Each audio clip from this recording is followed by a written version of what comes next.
I'll talk a little bit about the machines just so you have a background. These machines that we're using today are brother machines. They're Electro-Knit 930Es. They were released somewhere around 1986, and I'm not sure as to when they stopped production with these models. So it's pretty antiquated technology as far as computers are concerned. The way that they interface with computers was by those old floppy disks. So that's what this machine used to interface with. But what we've done is we've taken a USB cable and kind of married it to a serial port. So this is called an FTDI cable, and it basically has USB on one side, which we're all familiar with hooking into our laptops. But also on the other side, it basically breaks all these wires out into individual serial pins. And these pins are what are actually communicating with the machine. So we had to take these cables, modify them to correlate to the correct pins on the machine. So that's the way that we're able to communicate with the laptop. On the computer end, we're going to be crafting an image using some kind of digital imaging software like GIMP or Photoshop. For the purposes of this demo, we made an image that's 50 by 50 pixels, noting that we'll get a really chunky graphic. In this case, each pixel equals 1 stitch. The bed of the machine can go up to 200 pixels, so you can make it larger.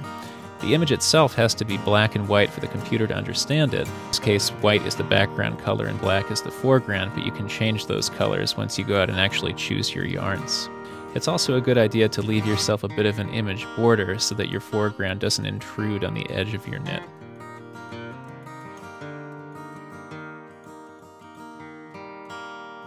This is the machine, and it's basically predicated on two main components. We have the carriage and we have the needle bed. So these are all the individual needles. If you've ever done any hand knitting, these are basically what you've been holding in your hand. But these have been modified to work with the machine itself. And the carriage runs through the machine. Down this way, you can almost see the needles pop out. But as we go through, what's happening is each needle is moving forward and then coming back, forward and coming back, all the way down the line, so that as it moves forward, the yarn is getting placed in that hook, and then it moves back into position and gets ready to knit the next stitch. The machine has 4 settings, as it were. So we have an A position, a B position, a D position, and an E position. So the needles in the A position are effectively off, so they're not doing anything. Needles in a B position are on. So these are needles that we're actually knitting with. Needles in the D position are also on, so that's like an on number 2. And this comes into play if we're going to be doing 2 colors. And then the E position is effectively a hold position. So any needles that were there, it's not going to stitch once they're in the E position. Your background yarn always goes to the right. So I have this dark gray here for the right. So we put it through the first guide around this tension loop right here, and you kind of pull it into place. You'll feel it almost snap into place. Through this guide here, and then up through the tension guide. Loops around, and then there's a little holder here. You can just put the yarn in and it holds it in place for you. So that's how we thread up the machine. You'll notice on the side that there's a tension gauge where if we were using thicker yarn, we could less tension so that it moves more smoothly, or if it was thinner, we could put more tension. So now we're getting ready to send data from the computer to the knitting machine. I've plugged in the USB cable into the port on the back right of the knitting machine. We also have to calculate vertical stretch, which is the stitch count in 1 inch and the row count in 1 inch, so you divide the rows by stitches. We have to enter in the total number of stitches and width, so we know that we're going to use a 50 by 50 image. And then I'll head down to select image, head over to the desktop, pick up our image called drag and export. You'll see it's a JPEG. An actual GIMP file is not going to work in this case. So the image looks a little distorted because of the vertical stretch. Don't worry, it's going to turn out fine on the machine. At this point, we're ready to go ahead and export this file to the knitting machine itself.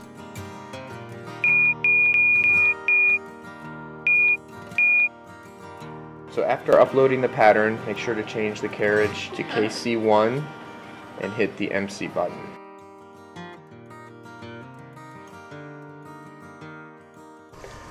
So the first step, 10 different ways you can do this. We're going to do kind of the easiest and quickest way, every other needle cast on. So what we want to do is, today we're using 50 pixels, right? Do a 50 wide. Well, you'll notice that the machine is set up in such a way where there's a 0 in the center, and then it goes up to 100 to the right or to the left, and then 0 in the center, 100 to the right. So it's a 200 needle bed. If we're doing 50, we always want to use the center as our reference point, so we'll do 25 to the left, 25 to the right, so we get our 50. All of the needles in the working position that we want to use, 50 needles. What I want to do is I want to take, I don't know what this is called, to be honest, every other needle ruler type of thing, but you'll notice that it has gaps, and you put this down in these little grooves, and you want to push every other needle back. It's just a quicker way of doing it for you, so just go all the way. So now we have every other needle in the off position and every other needle in the on position. The next step is to go ahead and grab our yarn. Give yourself a nice little tag, 8 inches. And we need to open up the carriage. So the carriage here, this is where the actual yarn interfaces. A position is what we want, that's the background yarn. B position is the foreground yarn. So we'll open up the latch, put our yarn through, make sure that it's free flowing. You don't want it to get caught up in there. Then we close that. Then we go ahead and hold that. I like to hold the yarn up against the table just to anchor it. So I'm holding my left hand solid and I'm just pushing with my right hand straight across. So you can see that every other needle now has a loop of yarn. Everyone see that? Cool. So next we have to grab our cast-on comb. And you can see that it has hooks. So we want the hooks to hook onto the stitches that we've already created. And basically making sure that, you see these are called pins, these little metal pins coming up. We want to make sure that one hook goes in between each of those pins, and you want to drop it down so that it's locked onto each of those stitches. Then I'm going to take this little tag end here, and you can see there are these little clips. Pull that into the clips, that holds that tag in securely so it's not going to come off. Next step, we need to add some weight. The knitting machine is basically, if you remember those old dot matrix printers where you had a piece of paper that just continually fed and fed and fed, and you can print as long as you want. The knitting machine is exactly the same premise. As long as we have yarn here, we can keep going as long as we want. Because of that, we need to make sure that we weight the piece down. If we don't weight it down, the yarn itself has an elasticity to it, and it'll want to curl itself up and pop off of the hooks. So we need to make sure that we put some tension on this. So we have weights here, just on every side, like that. And then I like to put one big one in the middle. So now we're set up. We have our cast-on comb. We have every other needle stitched on. Now we need to take our ruler again, and those needles we put into the off position, we need to put into the B position now. So I'm just going to move those into B. Make sure you're still at 25 to 25.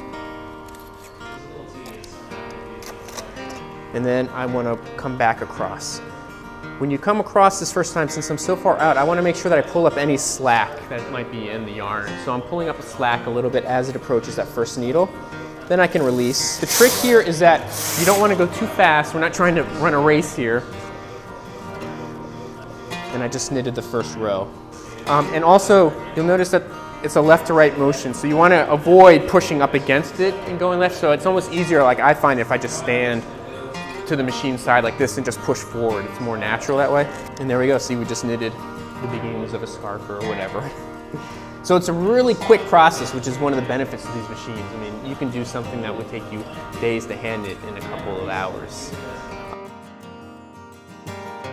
The last step that we have to perform is we need to get the knit off of the machine.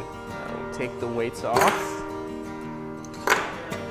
I'll open up the latch, take the yarn out, and you'll notice under here there's like a little hook so the yarn can hold on to that little hook there. The next step is to switch the carriage back to the NL position. And hold on to your cast-on comb and then just run it across and it'll come right off. The last thing you'll have to do is you'll need to bind off this top edge. Because this is a knit, we can keep pulling this and it's just going to unravel and unravel and unravel. So we take the tapestry needle, thread through our tag length that we left. So we need to go ahead and bind off with the needle, and we need to grab 3 of the little loops that we have left and pull the yarn through. Just enough. And then we go ahead and backtrack 2 of those that we already did and grab a 3rd forward. So you're constantly moving 2 back, 1 forward.